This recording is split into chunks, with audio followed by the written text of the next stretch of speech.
नमस्कार मु जितेंद्र आपण स्वागत करुच्ची दैनिक न्यूज ओडिया चैनल को। तो आज सारा दिन कौन सब बछा बछा और टॉप न्यूज गुड़िक रही चलते ये संपूर्ण भिडियो जाणवा। ओडिशा रे बढ़िबो वर्षार परिमाण।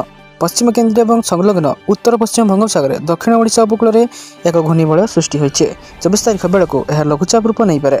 घूर्णिबलय प्रभाव में दक्षिण ओडिशार अधिक वर्षा होवार संभावना रही। 23 तारिख में मयूरभंज और केन्दुझर में प्रबल अति प्रबल वर्षा हो पारे।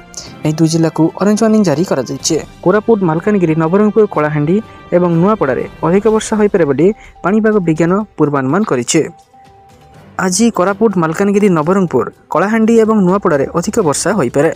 चलो देखिए परवर्ती अपडेट कौन रही है। स्कूल को जगह सीसीटीवी चलो देखना संपूर्ण अपडेट कौन रही है।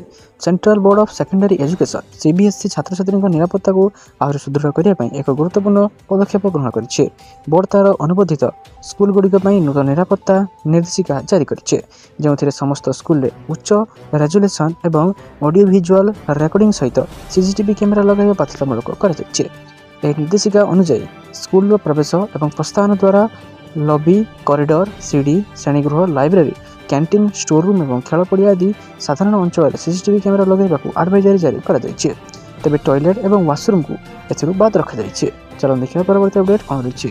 प्लास्टिक बोतल में नुहे कांच बोतल में मिल पेट्रोल चलो देखना संपूर्ण अपडेट कौन रही है। बालेश्वर फकीर मोहन कॉलेज घटना पर राज्य जगाण विभाग एक बड़ निर्देशनामा जारी करथिले। एथरे कहुला कि कौन पेट्रोल पंप ग्राहकों को बोतल में तेल दि जापर ना। जगन मंत्री नुआ निर्देश मुताबक प्लास्टिक रे पेट्रोल बिक्री हेब नहीं। जो मैंने नीति विरोध जीवे से एक्शन नियाजिबो। रास्ताघाट में प्लास्टिक रे पेट्रोल बिकिले कार्यानुष्ठान हेब। बाहर बिक्री करने चढ़ाऊ कर पेट्रोल पंप संघ और जगन मंत्री बैठक पर यह निष्पत्ति नि। चलो देखिए परवर्ती अपडेट कौन रही है। स्कूल पर खसला विमान आउ एक बड़ विमान दुर्घटना। बांग्लादेश रे एयर क्रैश ढाका एयरफोर्स विमानटी दुर्घटनाग्रस्त होइछे। उड़ान आरंभ करिवार किछि समय पर यह विमानटी ढाका एक स्कूल बिल्डिंग पर खसी पड़ता। दुर्घटना पायलटों मृत्यु होगा सहित अनेक छात्रों मृत्यु होवर आशंका रखा। दुर्घटना किपरि घटिला से विषय में एपर्यंत कौन सूचना मिलना। जातीय गणमाध्यम रिपोर्ट अनुसार जो फाइटर जेटटी दुर्घटनाग्रस्त होइछे ताकू चीन बांग्लादेश में तैयारी करथिला। तेरे घटनास्थल उद्धार कार्य जारी रही। बांग्लादेशी गणमाध्यम अनुसार यही FT-7BGI एक तालीम विमान अटे। चलो देखिए परवर्ती अपडेट कौन रही है। FM कॉलेज छात्री मृत्यु घटना आईसीएसई गला बड़ सांघातिक खुलासा। अध्यक्ष कार्यालय भारप्राप्त अध्यक्ष फिरोज पाढ़ी कथा हुई घटनार विभिन्न दिग संपर्क में पचारि बुझी। यह समय आईसीएसई रिपोर्ट में सांघातिक खुलासा होइछे जहाँ पीड़िता को न्याय देवा बदल में दायी कर रिपोर्ट में समीर साहू को क्लीन चिट दि जाइए। पीड़िता कर अभियोग में कौन सत्यता नहीं बोली आईसीसी कही। यह रिपोर्ट को देखिले जना पड़ुछि पूरा कॉलेज गोटे पटे अन्य पटे एका हो जाइथिले छात्री। फेवर मांगिबा कथा नहीं पीड़िता छात्री अभियोग करथिले। पीड़िता को फेवर मांगिबा कथा कौन बयान बा दृष्टिकोण सब्यस्त हो पारि नाही। यह घटना पर पीड़िता समीर सार पाखक नोट आने जाइछन्ती और आदौ असुरक्षित मन करना। मेस रे थिबा बेले राति 10 रे कहा सह कथा होई जोर रे कांदंती एवं अन्य अंतेवासी को असुविधार मध्य पकई थांती। से दिन 2टा बेले बिछणार उठती तेणु क्लास करिपारती नाही। विभागीय मुख्य को दरखास्त दे क्लास रु अनुपस्थिति रुहंती तेणु उपस्थान कम रहे। निर्यातना नहीं प्रमाण कमिटी हस्तगत होई नाही तेणु यह भित्तिहीन अटे। चलो देखिए परवर्ती अपडेट कौन रही है। स्कूल रे हेबो पिलांक आधार अपडेट। तो रिपोर्ट अनुसार UIDAI खूब शीघ्र स्कूल गुड़िक मध्यम पिलामानकर आधार कार्ड बायोमेट्रिक अपडेट आरंभ करने को योजना करुछे। यह अधीन प्रत्येक पिला बायोमेट्रिक मेसीन पठाଯିବ।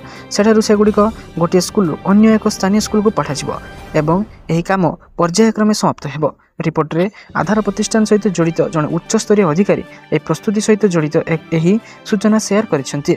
आधार कर्तृपक्ष स्कूल माध्यम आधार कार्ड अपडेट करने काम आरंभ करिसेंती। भारतीय स्वतंत्र परिचय कर्तृपक्ष मुख्य कार्यनिर्वाही अधिकारी भुवनेश्वर कुमार अनुजाई यही काम 2 मास पर आरंभ करा एवं पर्यायक्रमे पिलामानकर बायोमेट्रिक अपडेट करने प्रकल्प उपरे काम चली। चलो देखिए परवर्ती अपडेट कौन रही है। SBI खाता थिले सावधान यही दिन बंद रहिबो UPI सेवा। SBI सोशल मीडिया पोस्ट अनुसार यही अपडेट से ही SBI उपभोक्ता गुरुत्वपूर्ण जो मैंने मुख्यतः सामानकर आर्थिक कारोबार पर यूनिफाइड पेमेंट्स इंटरफेस एवं डिजिटल बैंकिंग सेवा पर निर्भर करते। SBI द्वारा दि जाइथिबा सूचना मुताबक 2025 जुलाई 22 तारिख में निर्धारित रक्षणाबेक्षण जो UPI सेवा गुड़िक राति 12:15 रु गोटे घंटा पर्यंत बंद रहिबो अर्थात एही समय मध्य आपण यूपीआई माध्यम टंका कारबार करें ना। एसबीआई उपभोक्ता माने निर्धारित समय डिजिटल पेमेंट पाई यूपीआई लाइट सेवा व्यवहार करेंगे। चलो देखिए परवर्ती अपडेट कौन रही। भारतीय सेना को मिल 3टी आपाचे हेलिकप्टर। 15 मासर विलंब पर भारतीय सेना को शेष में बहु प्रतीक्षित आपाची हेलिकप्टर मिलवा जाऊे। प्रथम पर्यायर आसंता 22 तारिख अर्थात आज 3टी आपाची हेलिकप्टर भारतीय सेनार एविएशन कर्पोरस को हस्तांतर कर 2020 मसीह युक्तराष्ट्र अमेरिका सहित भारतीय सेना 6टी आपाची हेलिकप्टर आने $600 नियुक्त राजीनामा स्वाक्षरित करथिला। चलो देखिए परवर्ती अपडेट कौन रही। 20 टंकार मिल 20 लाख टंकार बीमा। चलो देखना संपूर्ण अपडेट कौन रही। प्रधानमंत्री सुरक्षा बीमा योजना होउची केंद्र सरकार द्वारा 2015 मसीह आरंभ कर एक दुर्घटना जनित बीमा।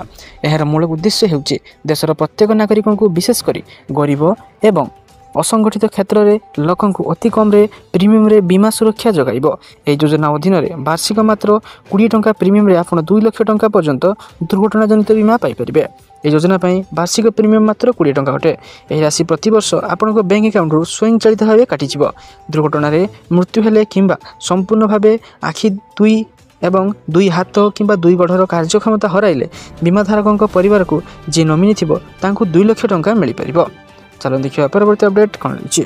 आयुष्मान कार्ड हजिगले किपरि करिवे चिकित्सा। आयुष्मान योजना रे सामिल हॉस्पिटल गुड़िकर एक आयुष्मान मित्र हेल्प डेस्क रही है। आपन सेटा को जाई निजर समस्या संपर्क में अधिकारी को जणातु। आपन को केवल यह कहबा को पड़िबो जे आपन को कार्ड हजि जाइछि कि घरे रहि जाइछि।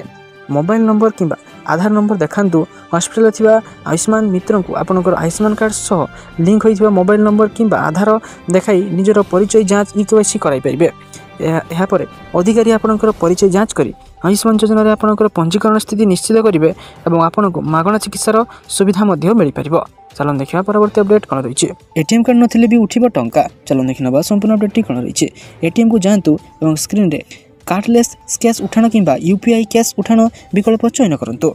आपन स्क्रीन रे एक क्यूआर कोड किंबा ट्रांजैक्शन कोड देखा।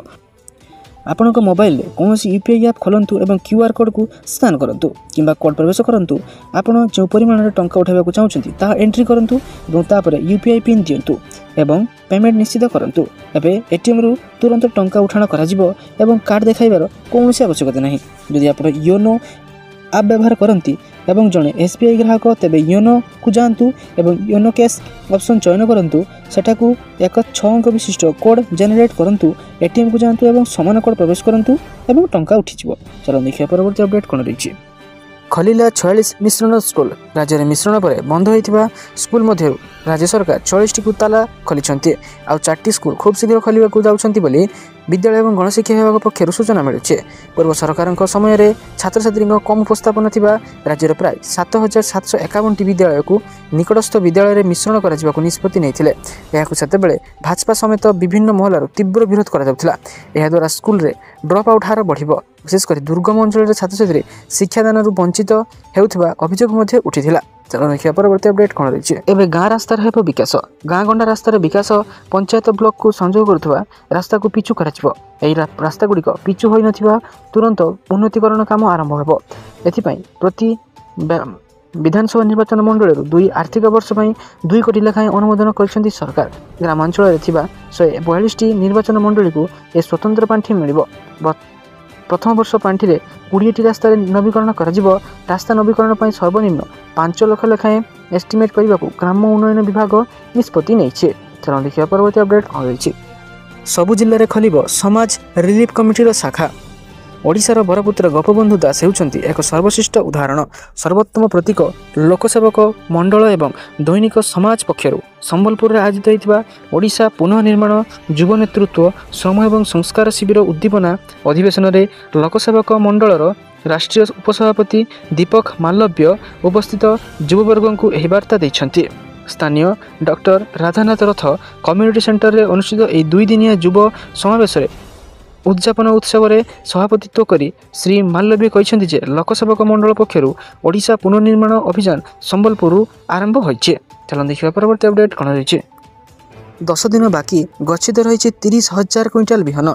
चलित वर्ष खरीफ ऋतु में राज्य सरकार 2.5 लाख क्विंटाल प्रामाणिक बिहन चाषी को बिक्री करने को लक्ष्य रखुता बेले एजावत 1,70,000 क्विंटाल बिहन बिक्री होइछे। ବର୍ତ୍ତମାନ ସୁଦ୍ଧା ନିଗମ ପାଖରେ 30,000 କ୍ୱିଣ୍ଟାଲ ବିହନ ଗଚ୍ଛିତ ରହିଛି। ବିହନ ବିକ୍ରି କିମ୍ବା ବିହନ ବିକ୍ରି ପାଇଁ ହାତରେ ଆଉ ମାତ୍ର 10 ଦିନ ବାକି ରହିଥିବା ବେଳେ ଏହାରି ଭିତରେ ଧାର୍ଯ୍ୟ ଲକ୍ଷ୍ୟ ଛୁଇଁବାର ସମ୍ଭାବନା କମ୍ ରହିଛି, କାରଣ ଆଉ କିଛି ଦିନ ପରେ ଜୁଲାଇ ସରିବ। କେବଳ ଚଳିତ ବର୍ଷ ପ୍ରାମାଣିକ ବିହନ ବିକ୍ରି କମିଛି ତାହା ନୁହେଁ, ବରଂ ବିଗତ ବର୍ଷଗୁଡ଼ିକରେ ମଧ୍ୟ ବିହନ ବିକ୍ରି ହ୍ରାସ ପାଇଥିଲା। ଚलो ଦେଖିବା ପରବର୍ତ୍ତୀ ଅପଡେଟ୍ କ'ଣ ରହିଛି। ଛାତ୍ର କଂଗ୍ରେସ ସଭାପତି ନିଲମ୍ବିତ। ଦୁଷ୍କର୍ମ ଅଭିଯୋଗରେ ଛାତ୍ର କଂଗ୍ରେସ ସଭାପତି ଉଦିତ ପ୍ରଧାନ ଗିରଫ ପରେ ଆକ୍ସନ ହୋଇଛି। ଛାତ୍ର କଂଗ୍ରେସ ସଭାପତି ପଦରୁ ଉଦିତ ପ୍ରଧାନ ନିଲମ୍ବିତ ହୋଇଛନ୍ତି।